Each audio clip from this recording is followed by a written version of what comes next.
এইভাবে থেতো করে লইটে শুটকিগুলো নিয়েছি এবং থেতো করার জন্য কিন্তু এর স্বাদ অনেক বেশি বেড়ে যায়। অনেকে চাইলে গোটা, গোটা করে কিন্তু এই রেসিপিতে অবশ্যই এই চিংড়িটা থেতো করে নিতে হবে। রেসিপিটা এত মজার আগেই বলে রাখছি, অবশ্যই আপনার বাসায় ভাত কিন্তু বাড়িয়ে দিতে হবে। বাঙালির আবেগের জায়গা তো অবশ্যই একটা শুটকি। তো শুটকির মধ্যে আমরা কিন্তু খুব বেশি শুটকি খেয়ে থাকি এই লইটে শুটকিটা। আসসালামু আলাইকুম। আজকে আমার এই ভিডিওটা যে এতক্ষণ দেখলেন, যে যেখান থেকে দেখলেন অবশ্যই আমার চ্যানেলটা সাবস্ক্রাইব করে পাশে থাকা বেল নোটিফিকেশনটা অন করে দিবেন। আমার সমস্ত ভিডিও চলে যাবে আপনার কাছে একদম কথা না বলে সরাসরি এক মুঠ ভর্তি করে এখানে 5-6টা লইট্টা খুব সুন্দর করে কেটে সুন্দর করে এখানে শুকনা তাওয়াতে ভাজতে চলে আসছি। হালকা হিটে একটা মচমচা করে ভেজে নিব এবং খুব সুন্দর একটা ঘ্রাণ বের হবে এইখানে।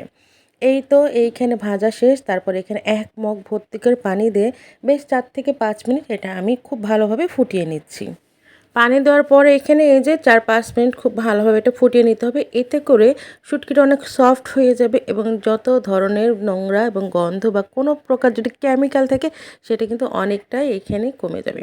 এরপরে শুটকিগুলো ঠান্ডা হলে ধুয়ে নিয়ে সরাসরি পাটায় চলে আসলাম।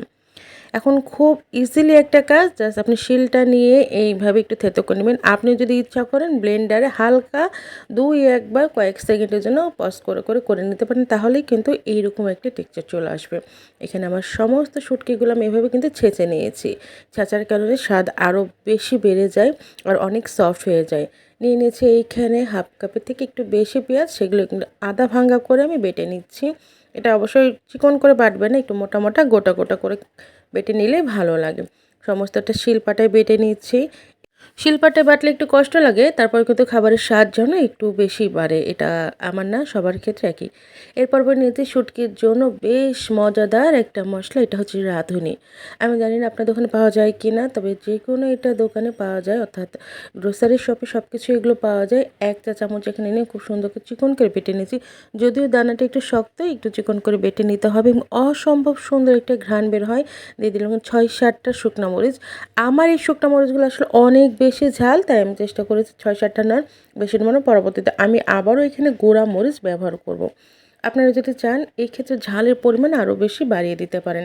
এটাও আমি আধা ভাঙ্গা করে বেটে নিচ্ছি, খুব বেশি আসলে চিকন করব না। তবে অবশ্যই রাঁধুনিটা খুব বেশি চিকন করে নেবেন।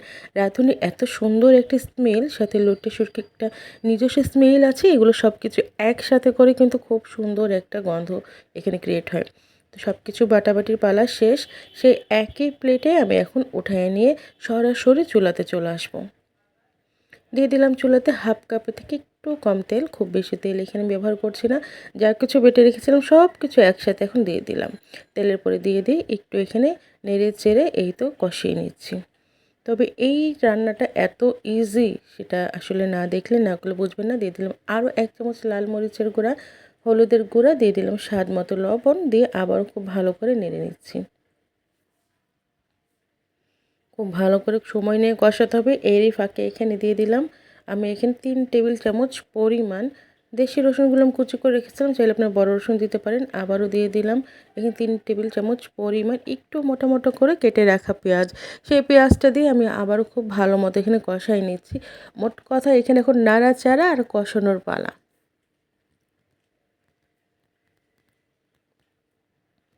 এটা একটু সময় নিয়ে করতে হবে, তবে এত সুন্দর একটা ঘ্রাণ বের হয়। কষানো হয়ে গেলে এই পর্যায়ে আমি দিয়ে দিলাম অল্প একটু পানি। আসলে এই রান্নাতে খুব বেশি একটা পানির প্রয়োজন হয় না, তারপরেও কিছু পানি দিয়ে একেবারে রসুন পেঁয়াজ মরিচ সব কিছু সিদ্ধ হয়ে যায়। এইটা দিয়ে আমি নেড়ে চেড়ে এই যে এই লুক চলে আসছে, ভিডিওতে দেখে বুঝতে পারছেন কি সুন্দর। যতটা না সুন্দর তার থেকে খেতে আরও বেশি স্বাদ। তবে এই পানি রাখবো না, আমি এটা একেবারে টেনে নিয়ে একেবারে শুকনো আঠালো একটা ভর্তার মতো এটা যেন হয়ে আসে, ঠিক এই পর্যায়ে আমি নামিয়ে নিব।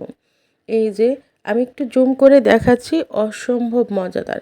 যেমন খেতে স্বাদ হয়েছে তেমন কিন্তু এর ফ্লেভার। আমি এখন অপেক্ষা করছি একেবারে শেষ পর্যায় পর্যন্ত, যে কখন এইটার পানি আসলে টেনে আসবে, এবং এই মুহূর্তে আমি এখন এখানে একটা নাগা মরিচ বা বোম্বে মরিচ, যেই নামে চেনেন না কোনো, সেটা এখন দিয়ে দিচ্ছি। এটা একেবারেই অপশনাল, আমি এখানে দিয়েছি স্মেলের জন্য। তবে যারা ঝাল খেতে বেশি পছন্দ করেন তারা পানি দেওয়ার পরপরে দিয়ে দেবেন, তাহলে এটা সেদ্ধ হয়ে যাবে। আমি এটা হালকা সিদ্ধ করেছিলাম, যে খুব বেশি সিদ্ধ করলে আসলে খেতে পারবো না, এই কারণে। একদম লাগা লাগা আঠা আঠা, আমি আগেই বলেছিলাম যে একদম পুরা পানিটা টেনে নিয়ে ভর্তার মতো যেন হয়, ঠিক এই পর্যায়ে কিন্তু আমি নামিয়ে নেব। এই যে আজকের রান্না এ পর্যন্ত। আল্লাহ হাফেজ।